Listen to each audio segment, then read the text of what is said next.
Welcome to this week's session on criminal justice systems response to cybercrime and international organizations related with dealing with cybercrime.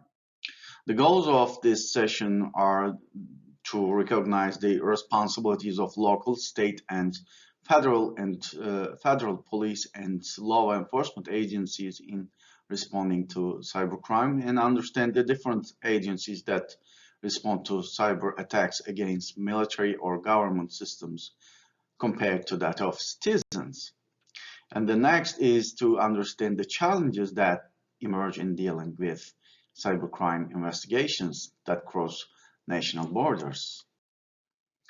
The conceptual model for service delivery systems starts with this actually perspective that was developed by Dr. Wan. It's a conceptual model for service delivery systems, but it can be applied to police organizations as well.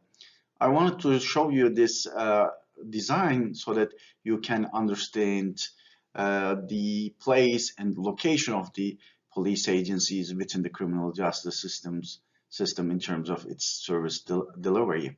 So we are right here in the context actually, and there are other things that are important for organizations that you should need to understand. But these are the other things. The last three nodes in this slide that you see is actually related with other classes or related with strategic management or organizational design. But what we are actually focusing in this class is the context that the cybercrime related law enforcement agencies are based on.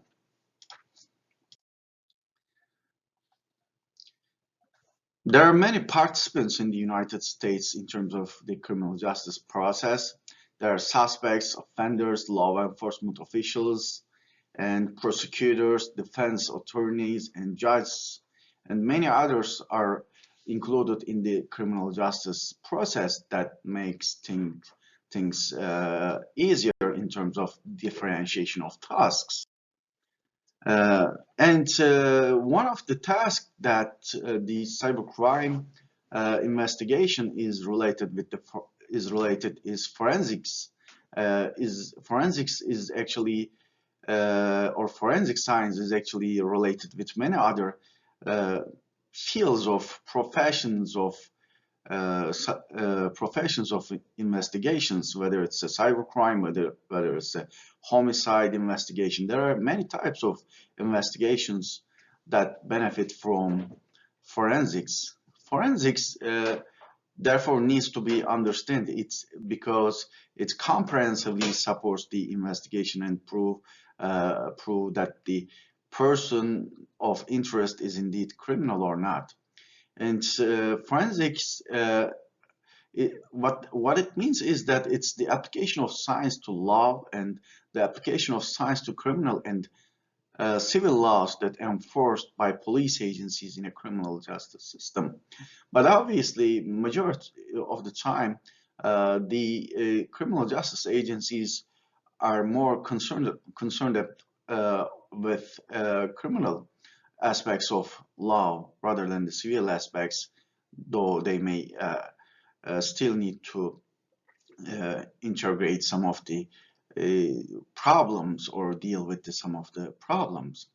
Forensic science is actually an umbrella term encompassing a myriad of professions that use their skills to aid law enforcement agencies. So forensic science is a very comprehensive science, and it's related with recovering evidence.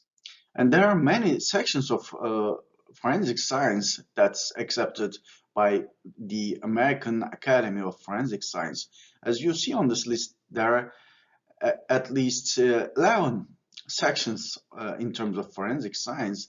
And the second one, digital and multimedia science, is actually related with the cybercrime investigations. And what it means is that digital evidence examinations require very specific hardware and software tools to find numerous types of digital evidence, to find or recover digital evidence. The purpose of the investigator in this case is to analyze digital evidence so that more information about the investigation going on as subject or subject matter is disclosed. And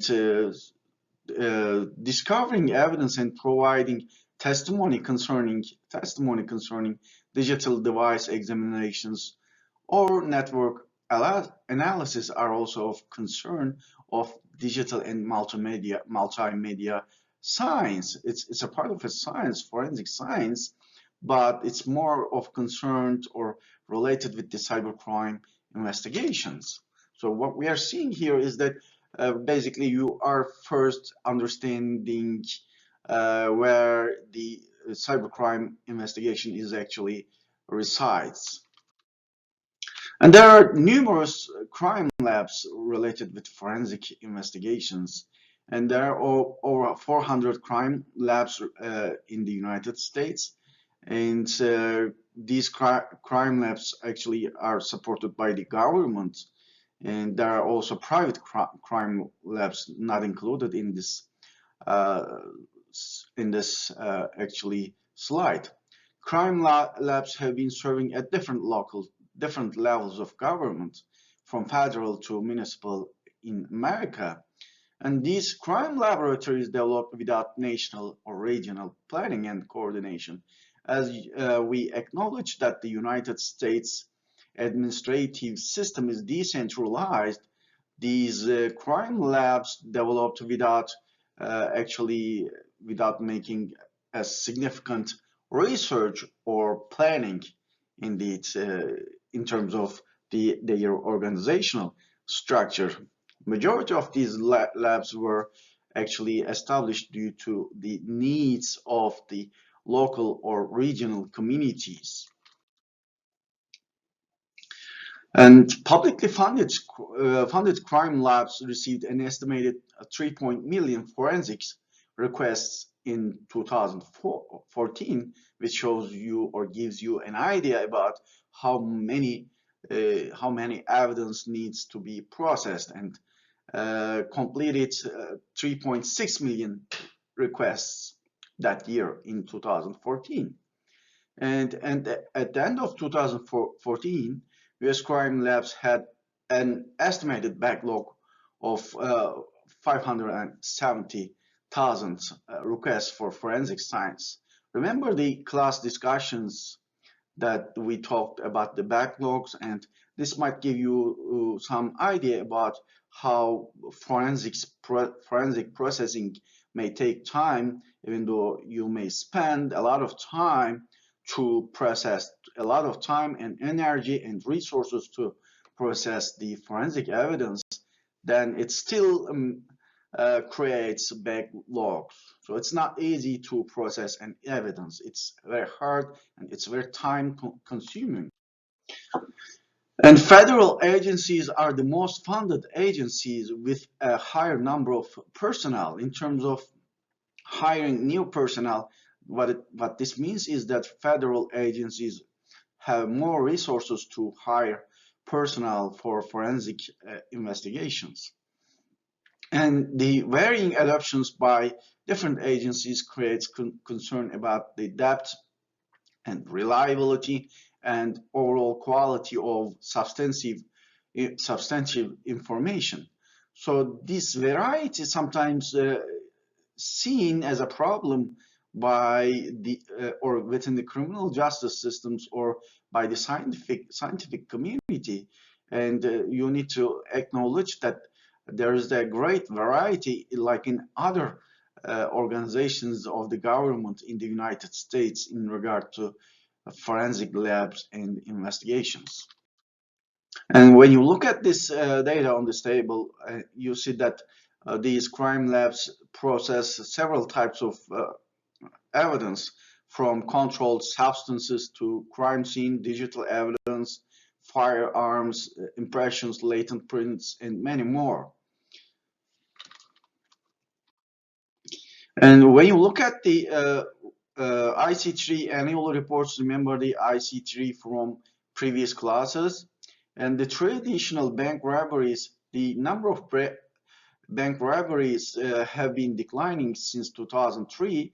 But when you look at the number of complaints reported to IC3, which is about internet crime complaint, then we see that the number of complaints reported to IC3 has been increasing. And remember the first slides that how much or how the degree to the degree to which the cybercrime or online crime complaints have increased, especially within the last 3 years since the start of COVID-19.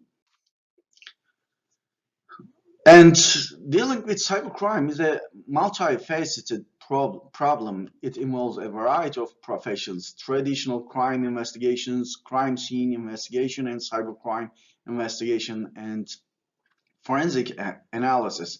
So investigating a crime includes a variety of steps, and many times traditional crime investigation includes cybercrime investigation, or cybercrime investigation many times includes traditional crime investigations. So they are sometimes even interchangeably being used when it comes to investigating a crime that includes digital evidence.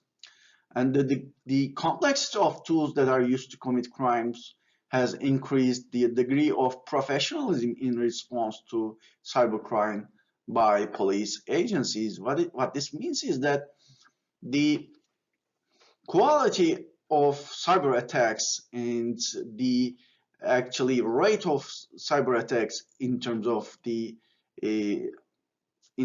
the attacks related with victimization, or the attacks against the government agencies, in terms of the attacks against the companies, has increased and spiked. But the government's response to the spike of actually crime rates in regards to cybercrime, actually government's response have become more professional. There are thousands of individuals have been studying cybersecurity, cyber forensics, and cybercrime investigations, and within the Homeland Security, you may also find various actually studies related with the cybercrime investigation. And cybercrimes added new source of evidence that changed the way policing have been done by police agencies, not only in the United States, but also all over the world. So processing evidence has changed, and even the traditional source of uh, evidence processing has changed and advanced, but cybercrime investigation and its forensic analysis actually changed a lot in terms of policing and investigation in the United States. And almost every crime has a technological aspect. At least 80% of crime have a cyber aspect, according to Executive Director Michael Kaiser, National Cybersecurity Alliance from. And you could need a voicemail as an evidence, a Facebook post, data from a cell phone, or you might need analyzing financial records. So there are a lot of evidence that can be useful for traditional investigation as well as cybercrime investigations. And criminal organizations are turning to cybercrime to finance their operations and organizations. Cybercrimes puts criminals at less risk for arrest or injury. So committing a cybercrime is less risky, as we mentioned in the previous classes, and you're less likely to become or get caught by police agencies. And you can earn, or the criminals can earn more money than selling illegal drugs or committing other street crimes. So you're not on the street, you're not jeopardizing your life, you're not in in close proximity with the victim. So there are many advantages for cyber criminals to choose the type of cybercrime. And the goals of cybercrime investigation is to establish justice and fairness, prevent, detect, and deter cybercrime.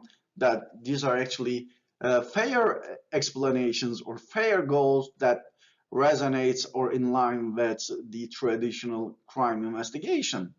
And you need to receive victim reports, investigate where where actually appropriates, and obtain evidence from private sector. This is actually another important aspect of actually cybercrime investigation, where you need to collaborate with the private sector to develop your or advance your investigation. Without the support of the private sector, different from traditional investigations, you cannot actually reach your goal.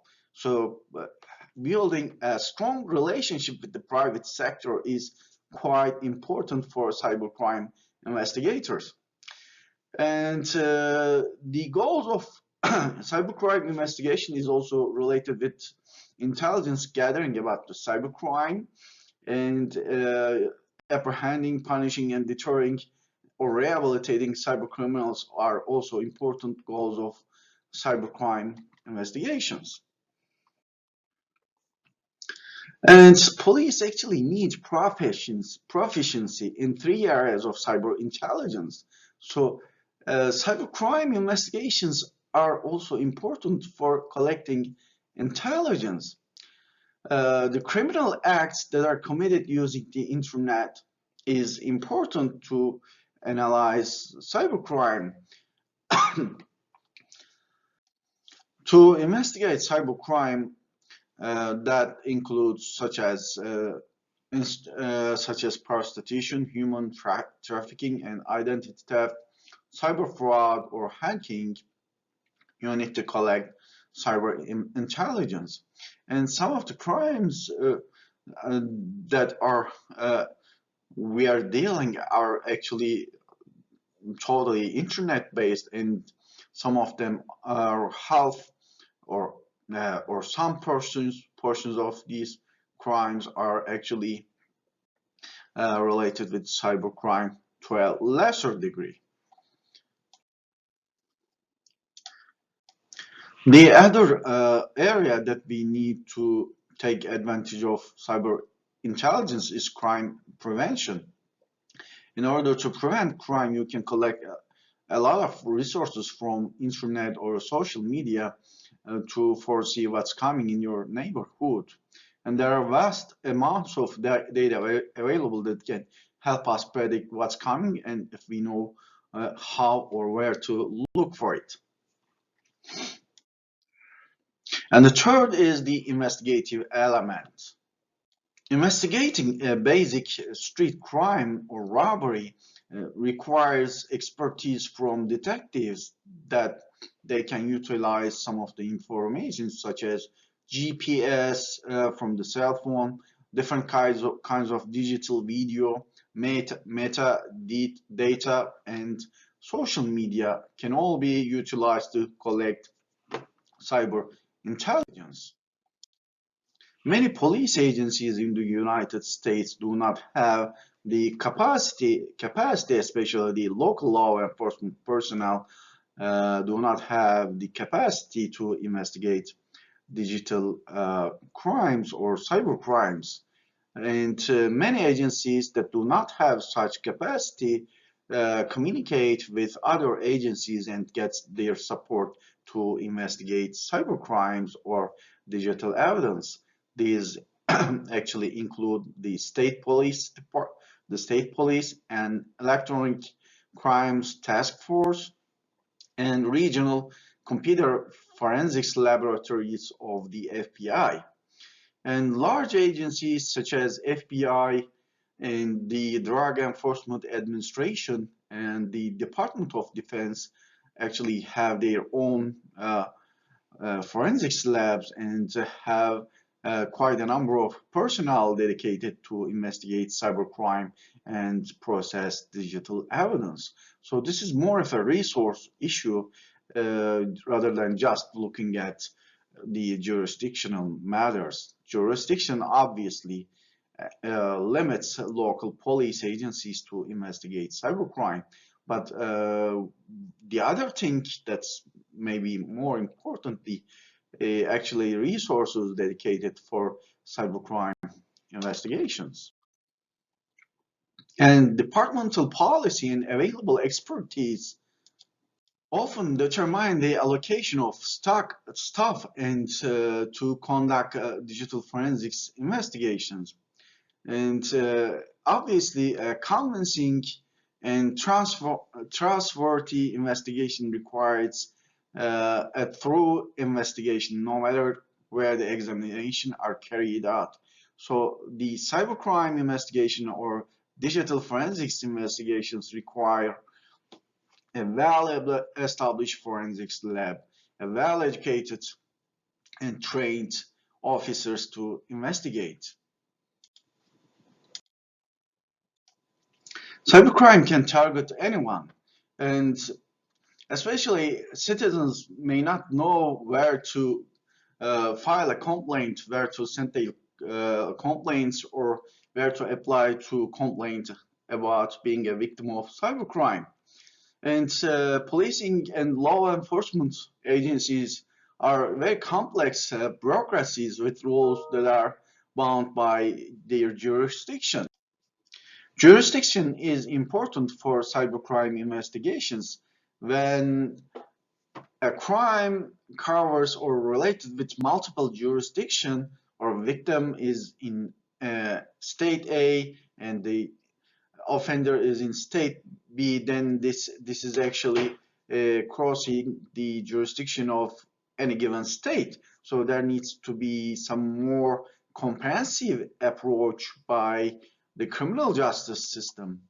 And indeed, the average person may assume that their local police agency is the appropriate point of contact in the event that they experience cybercrime victimization, though this is unlikely to result in a successful interaction for either the person or the agency. So jurisdiction is a big concern for cybercrime investigation, as the internet is actually not limited with the jurisdiction, as it's not a physical matter, it's a virtual matter.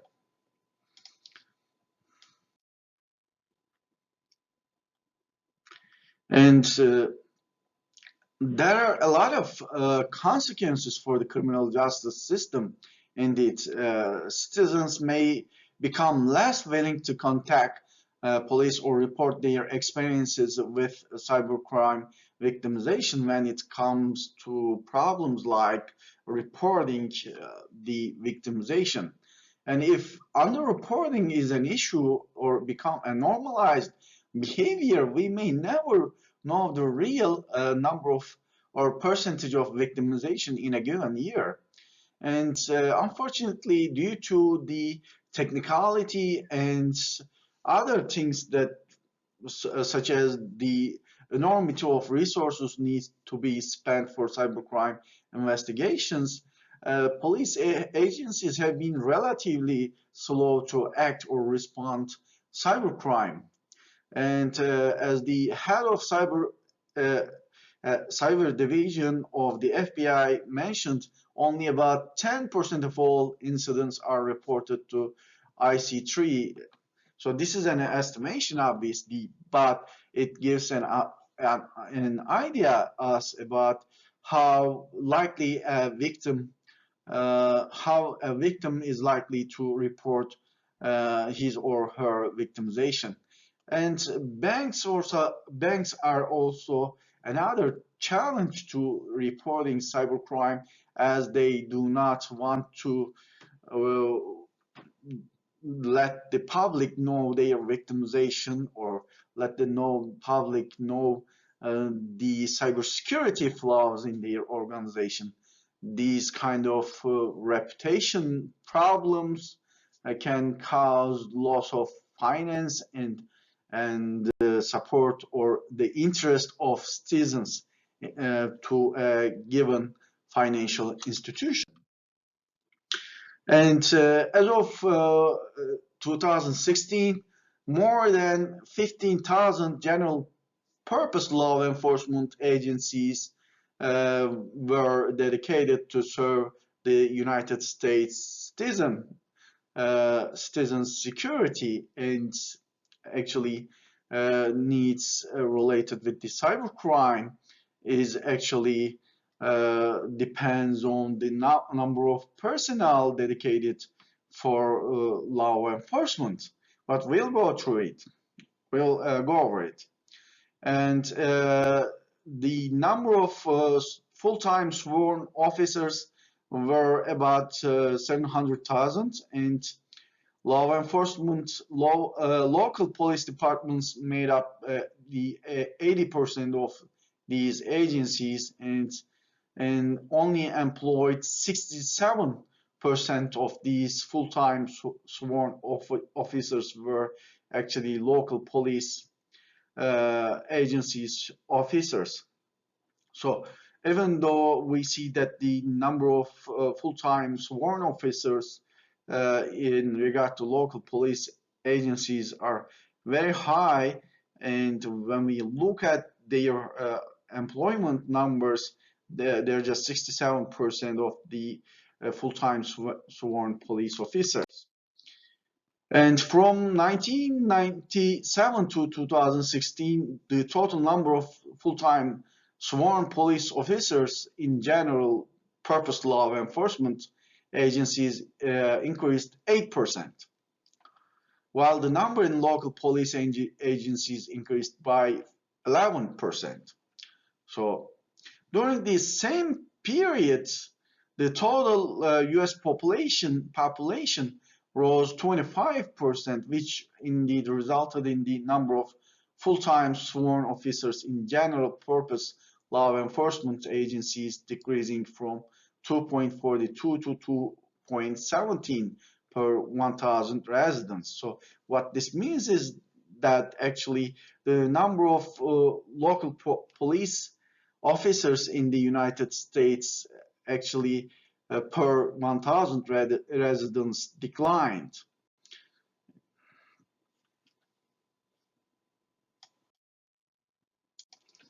As a matter of fact, cybercrime is so attractive for cybercriminals, and this cause the this cause actually this actually triggers the cybercrime at a higher rate than many other traditional crimes, and this becomes a significant problem for the criminal justice agencies. And local agencies indeed serve as the primary investigative point in the United States. But the matter of fact is that cybercrime capacity and capability of local law enforcement agencies is not sufficient. So when it comes to, or when a citizen wants to apply or complain for cybercrime victimization, local law enforcement, it may not be the first place to actually file a complaint in terms of cybercrime victimization. And most law enforcement agencies involve local police forces serving a city. So local police departments serve for city, and while sheriffs primarily handle entire counties. And sheriff's offices serve in primarily rural areas such as unincorporated areas that are not part of a larger city. They maintain jails, provide court security, may enforce civil laws such as evictions or the seizure of property, and they handle entire counties, and they serve different roles. And they have limited cybercrime investigation resources. Usually, sheriff's offices primarily focus on child sex offenses, sex crimes, and identity crimes. These are the major types of crimes that sheriff's offices deal. And when it comes to state law enforcement, the cybercrime capacity increases. This is the next level of policing, which involves either state or provincial police agencies, states in the US and Australia. So, United States and Australia have states, while Canada has provinces. And the state law enforcement handle cases that cross multiple jurisdictions. So if a crime is committed and related with more than one jurisdiction, then this is a case that a state law enforcement agency needs to look at it, or try to find resources to deal with the crime. And state law enforcement agencies frequently operate forensics laboratories for evidence processing, and they also benefit from fusion centers, which are state-owned or operated centers that serve as focal points in states and major areas for the receipt, analysis, and gathering and sharing of threat-related related information between state, local, tribe, and territorial, federal, and private sector partners. So all in all, state law enforcement has to deal with the jurisdiction that covers more than one uh, police department's jurisdiction. And federal law enforcement is at the top of this hierarchy in terms of investigating cybercrime. And as you see from the slide, federal level in the US and Australia is still the similar issue. National forces in Canada, South Korea, and the UK have national forces to deal with cybercrime. These federal law enforcement agencies deal with the transnational cybercrime cases, or those that involve multiple states, and respond to catastrophic incidents and play a role in conducting or collecting intelligence gathering, processing, and response. So federal law enforcement have uh, federal law enforcement agencies have multiple jurisdictions. They can transcend not only states but also countries, where they can communicate with other countries to help or collaboratively investigate cases.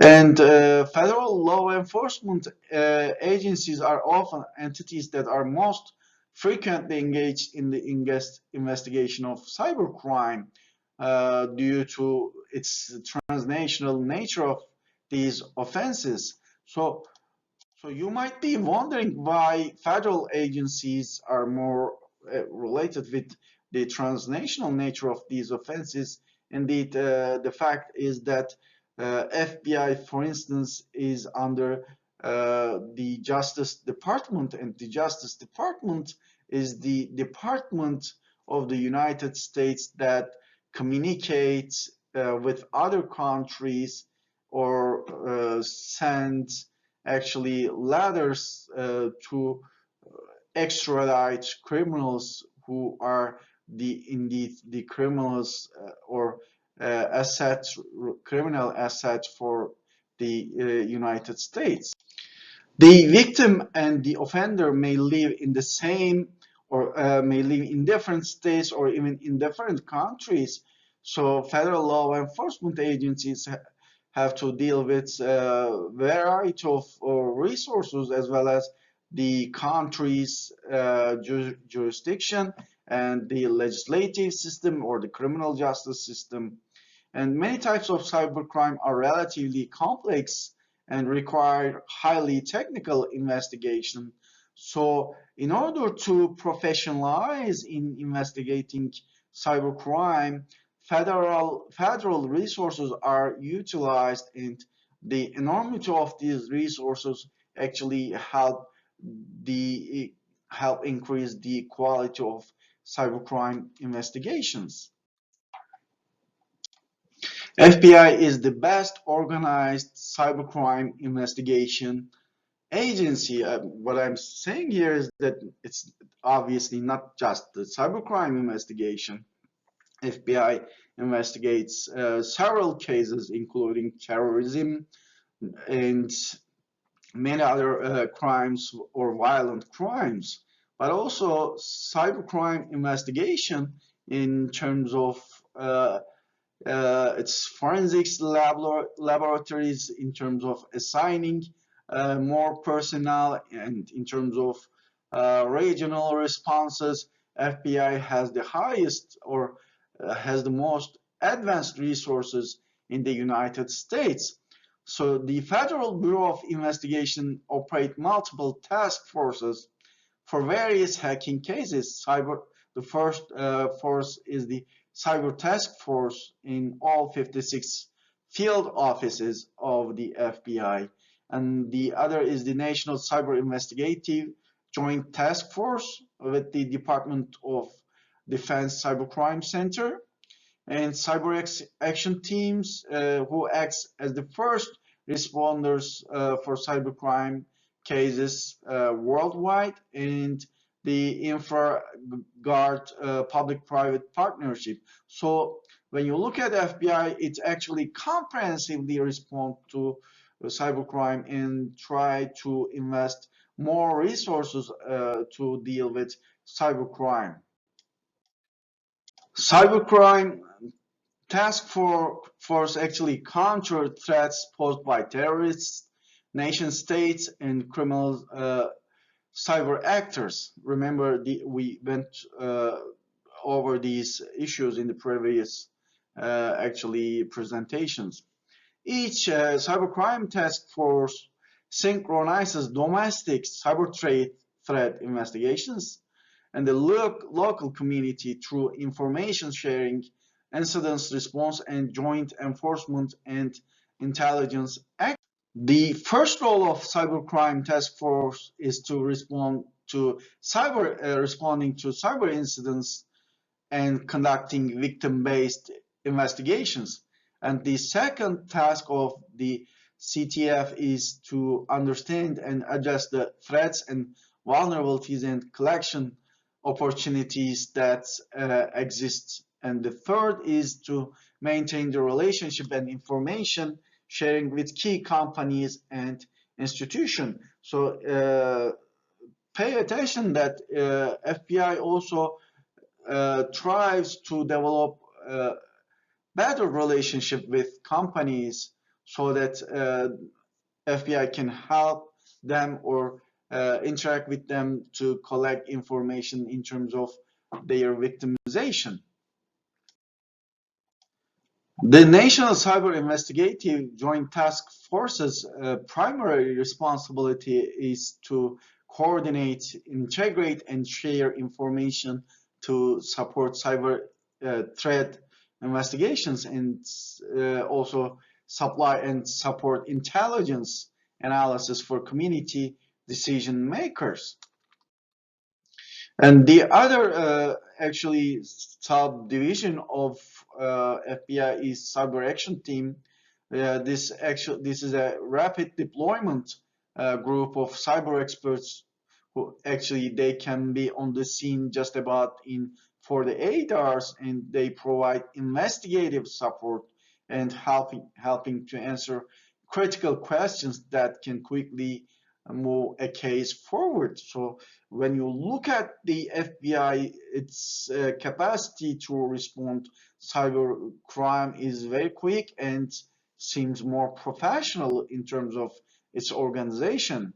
And the CAT provide rapid incident response on major computer intrusions and cyber-related emergencies. So FBI is already prepared for cyber-related emergencies and ready to help those companies or assets for the United States to help their secure their systems and respond the incidents in a much quicker way.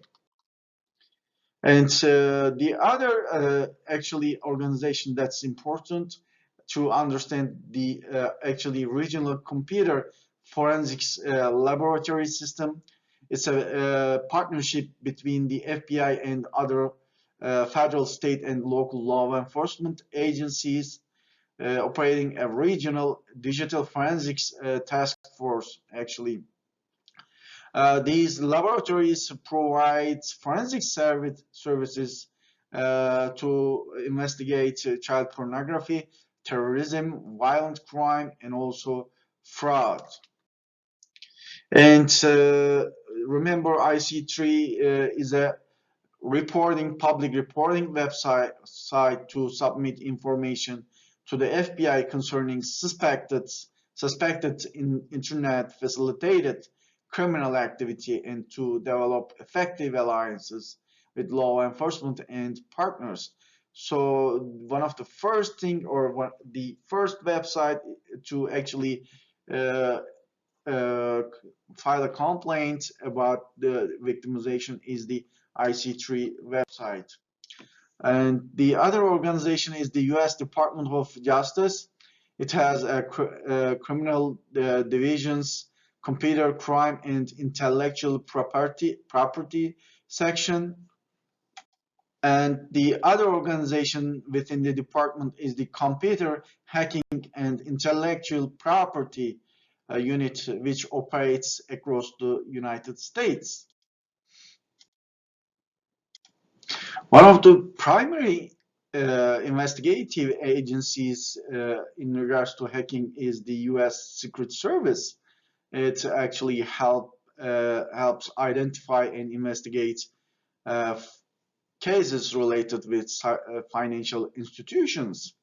And the primary jurisdiction, it has a primary jurisdiction in cases involving access device fraud is actually the principal description for any type of crime that involves credit or debit card, ATM cards, and banking cards that's actually included in the fraud action. And general crime, computer fraud relating to computers and computer systems of federal interests are of the interest in uh, of U.S. Secret Service. And U.S. Secret Service also investigate both domestic and international cybercrime. So you should remember that U.S. Secret Service especially is concerned about the federal interest of cybercrime cases, which may be impacting the financial system of the United States or the financial infrastructure of the United States. And the other agency is the Cybersecurity Infrastructure Security Agency, which leads the national effort to protect and enhance the resilience of the nation's physical and cyber infrastructure. And it actually connects stakeholders in industry and government to each other and to resources, and analyzes actually and tools to help them build their own cyber communication and physical security resilience. So CISA also have a greater importance in dealing with cybercrime, and also it's highly related with the cybersecurity. And CISA actually ensure a secure and resilient infrastructure for American people. And the other type of organization is the computer emergency response teams. They are publicly funded and operate to support the community or run by private industry to facilitate information sharing. And there are about 369 searches operating around the globe and located in universities, government agencies, and also in private industry. And they actually provide information on emerging hardware and software vulnerabilities. Remember, we talked about the vulnerabilities a lot, malware threats and security tools to insulate the systems from compromise. Actually, search also play important roles to deal with cybercrime and cybersecurity matters. Search provide information on emerging hardware and software vulnerabilities, as I mentioned, and they engage in incident response to determine how an attack took place for government agencies, organizations, or businesses. So their technical capacity is actually higher, and they actually employ many computer scientists in their department. And one of the example of these search is the U.S. Computer Emergency Response Team. It's an organization within the Department of Homeland Security, Cybersecurity and Infrastructure Security Agency, which we call as CISA. It protects the nation's internet infrastructure by coordinating defense against and response to cyber attacks. And it's responsible for analyzing and reducing the cyber threat, also responsible for disseminating cyber threat warning systems, which is important. And it also coordinates incident response activities.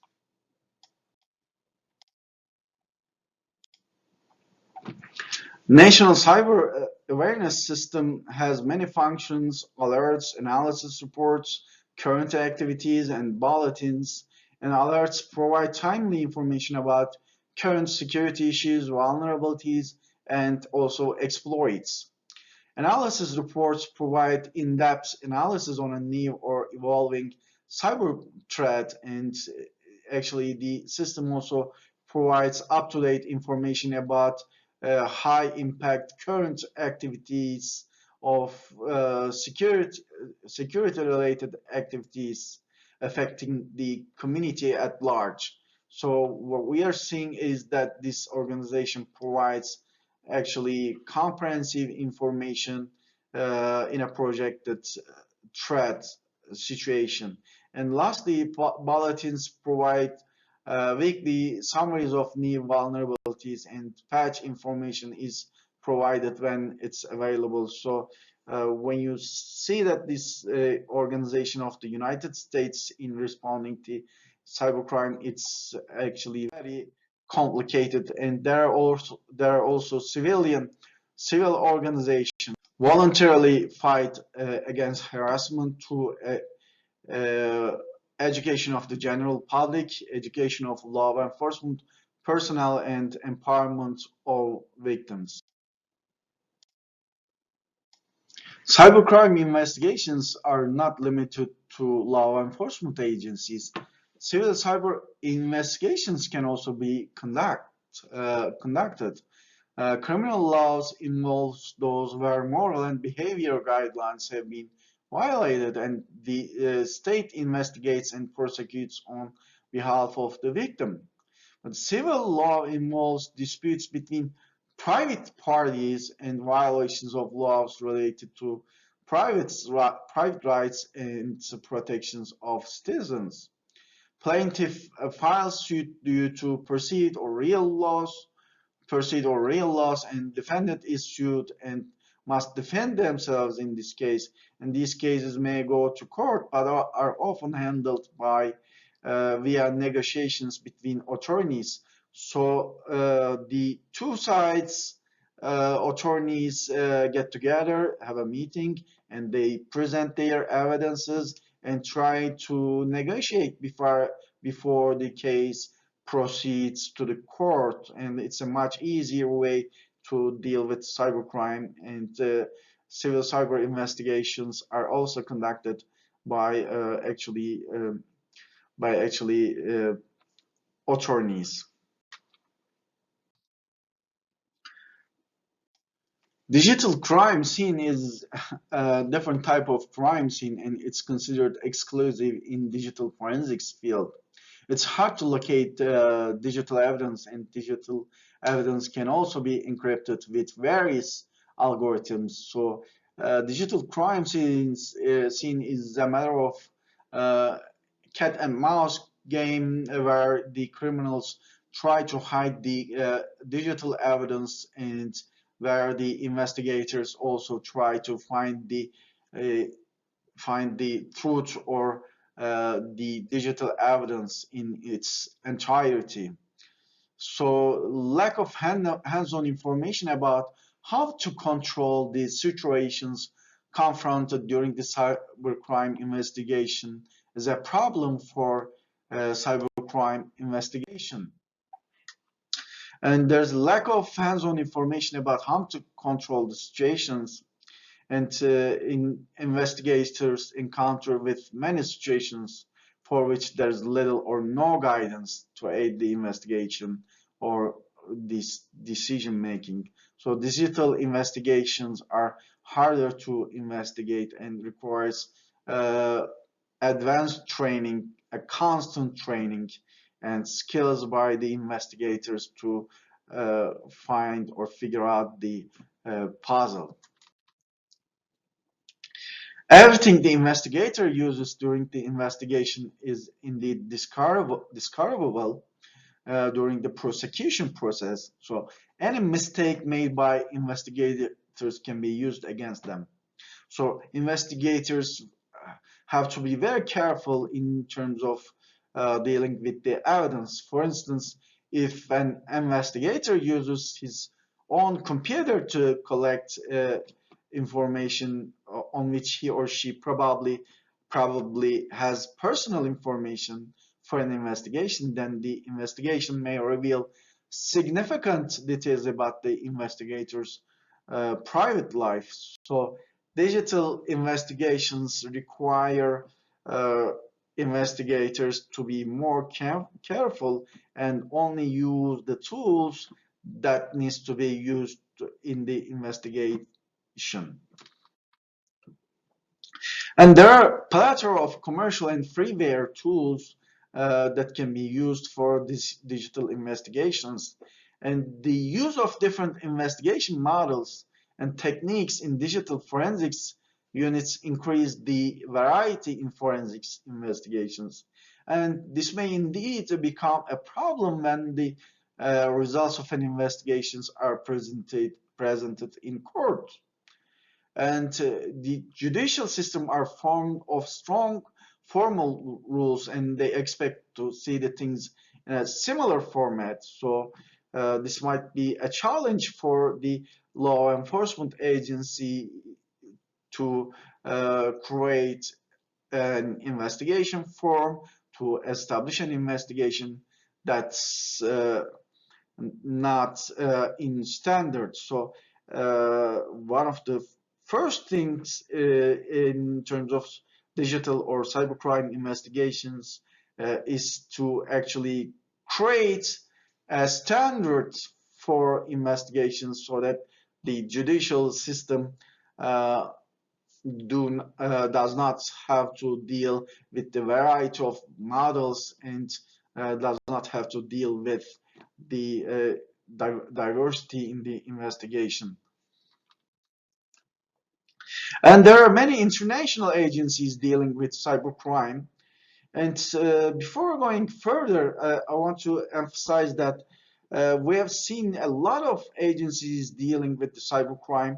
Remember that the United States has a decentralized administrative structure, and that's why there are many organizations dealing with the cybercrime. But there are also organizations that helps the collaboration and cooperation between agencies, and this sometimes or many times give advantage to the criminal justice systems because all these agencies compete with each other and many times collaborate with each other and help each other, and this gives an advantage to the law enforcement agencies to advance. Keep in mind that if an agency do not have the resources, another agency, a adjacent agency, or the state agency or the federal agency may help that law enforcement agency. Besides law enforcement agencies in the United States, there are agencies dealing with the cybercrime that might help the cybercrime investigation. Indeed, many of the cybercrime cases are related with offenders from outside of the United States. So we need to be understanding the international agencies to utilize resources in dealing with cybercrime. The international law enforcement actually has limitations evident in policing cybercrime, and there are problems such as lack of extradition relationships between countries, and limits of criminal law, which means this might be a crime in the United States, but it may not be a crime in another country, so you may not even be trying to request extradition of the offender. And the role of private agencies also changes depending on the country.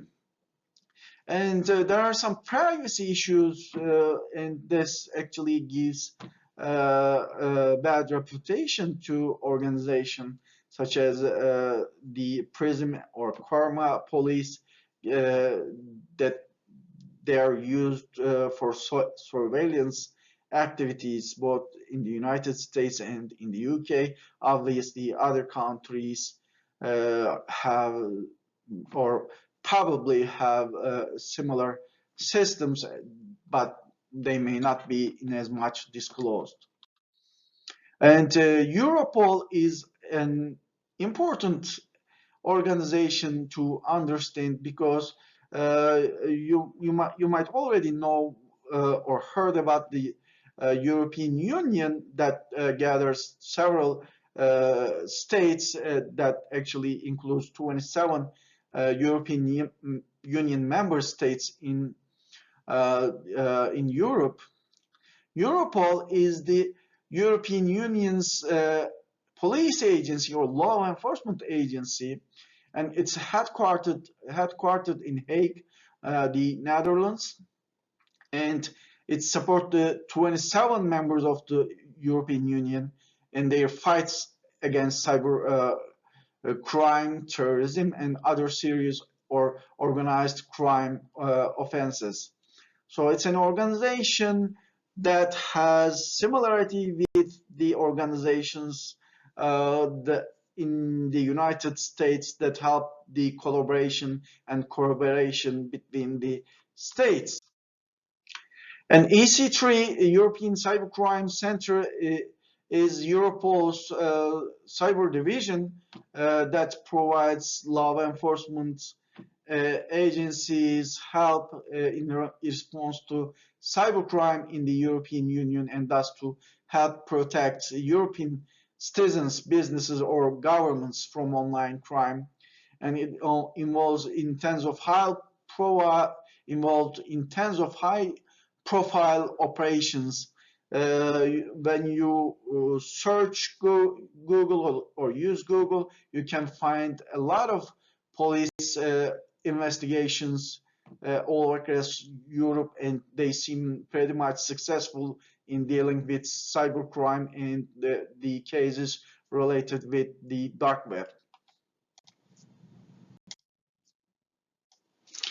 European Network Information Security Agency is another organization that needs to be understood in order to understand the international agency structure and organization. It's the Center for Expertise for Cybersecurity in Europe, and it organizes across Europe cyber crisis exercises and assist in the development of national cybersecurity strategies and promote cooperation between search, actually computer emergency response teams and capacity building. So it's more of a technical unit, and it actually cooperates with search and also helps increase the capacity of cybercrime or cybersecurity information or knowledge, and also uh, publishes reports and studies on cybersecurity issues. And the other organization that's important for cybercrime investigations is Interpol. On the contrary to the belief on movies, Interpol is not a police agency, but it's an international criminal police organization. It's intergovernmental organization. It's got almost like 200 member states or countries and help police in all of them together to work together. Interpol helps police agencies all across the world, and it has a system to share and access data on crimes and criminals, and offer a range of technical and operational support for countries. And its headquarters is in France, and it also publishes red notice uh, for the investigation of criminals. And it's got major branches and major tasks. The first one is countering terrorism, organized crime, and emerging crime as well. And cybercrime is the third task that the Interpol takes seriously. It's got many support system, and it's got actually police data management system and forensic support, criminal analysis, and capacity building and command and coordination center. So it's a very well established organization.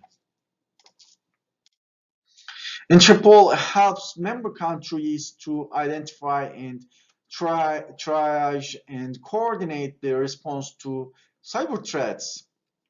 By collaborating with private cybersecurity partners and who share up-to-date data on threats and risks, actually, Interpol ensure police have the most relevant and up-to-date threat information to guide their actions. So remember why we needed to understand cybersecurity, and there are many resources that doesn't directly involve cybersecurity in regards to cybercrime, but without understanding cybersecurity, we won't be able to deal with cybercrime. It's the major step and the first step actually in understanding cybercrime.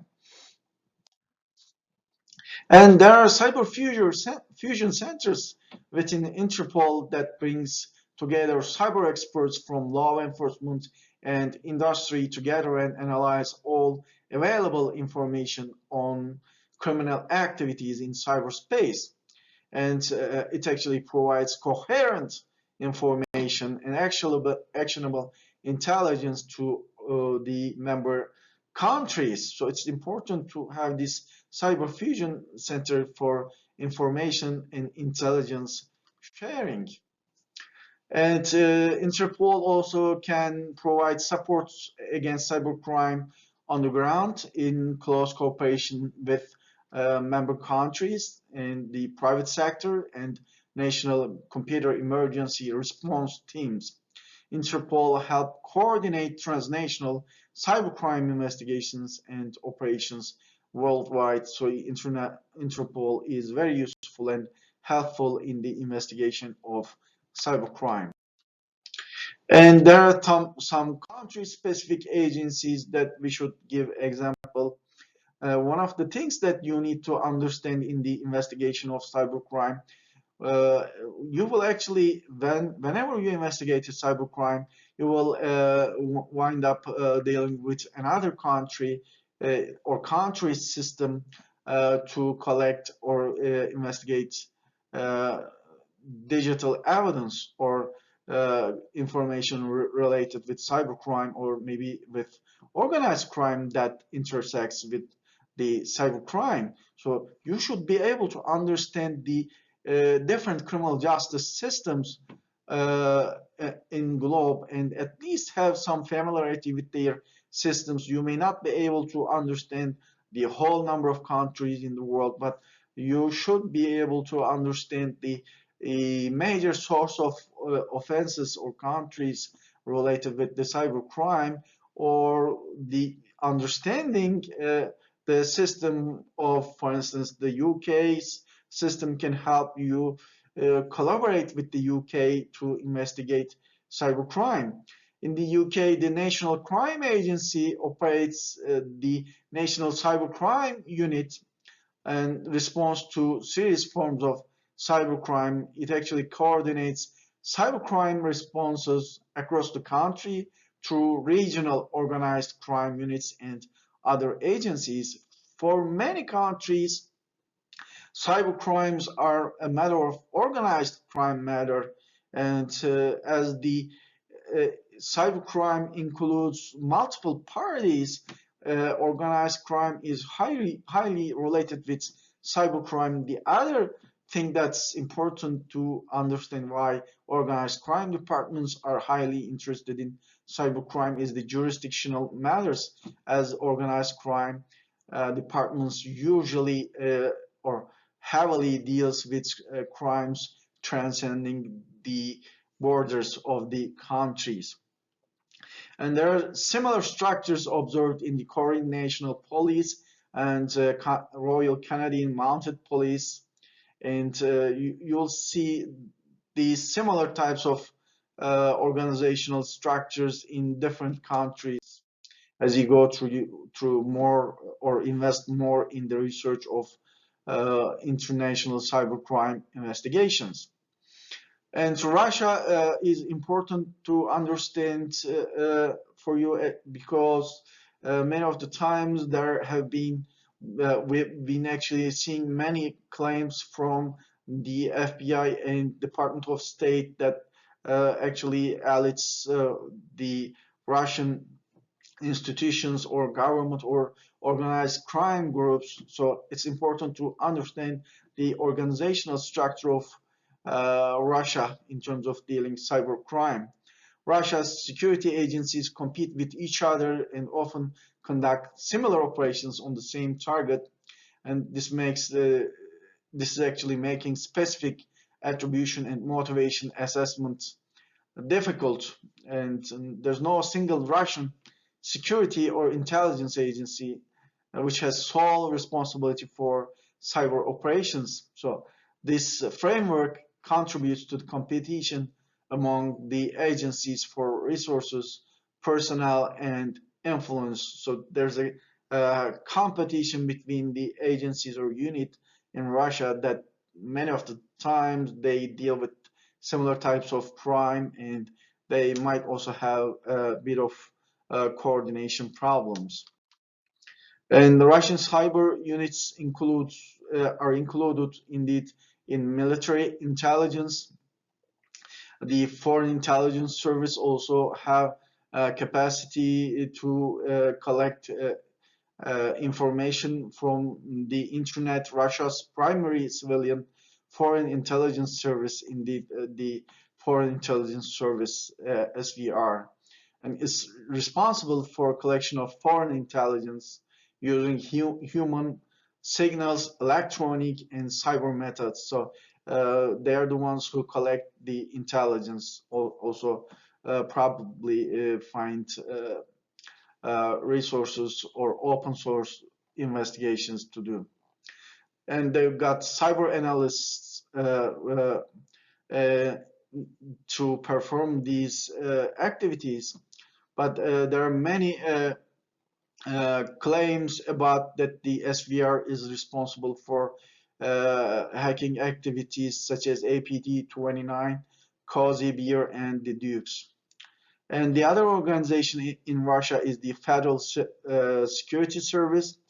It's responsible for protecting Russia from foreign cyber operations and monitoring domestic criminal hackers.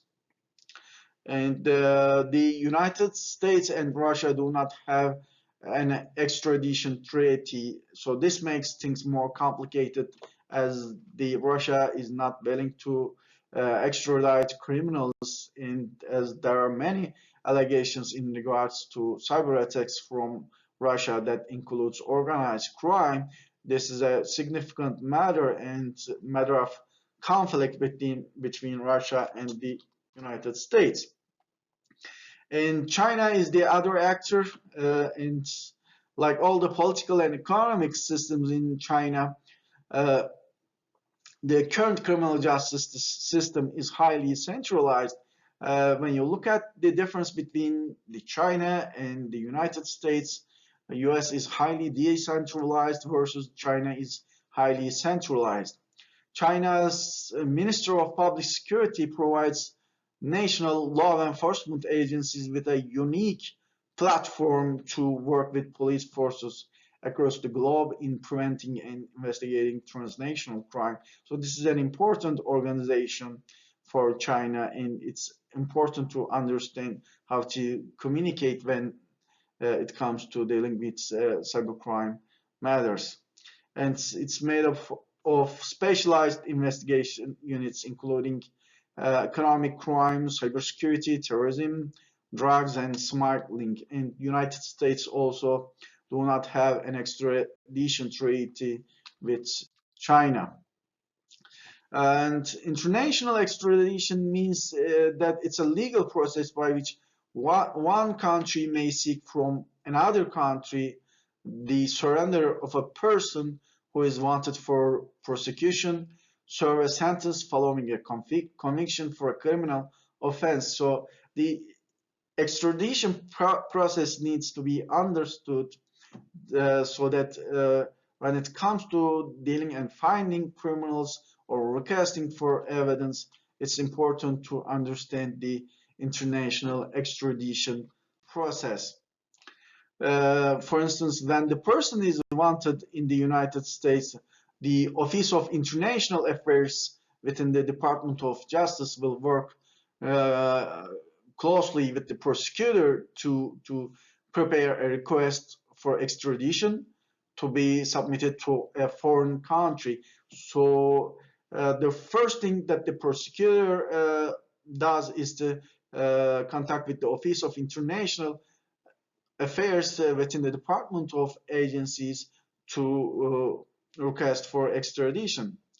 And the State Department presents this extradition in the request to the foreign country through diplomatic channels. So the State Department uses the diplomatic channels versus the Office of International Affairs actually does the paperwork. In the United States, international extradition is actually treaty based, meaning that the US must have an extradition treaty with the requesting country in order to consider the request for extradition. So there needs to be a treaty between the United States and the other country to provide extradition. And ladders of regulatory are also used as a request from a judge in the United States to the judiciary of a foreign country requesting the performance of an act.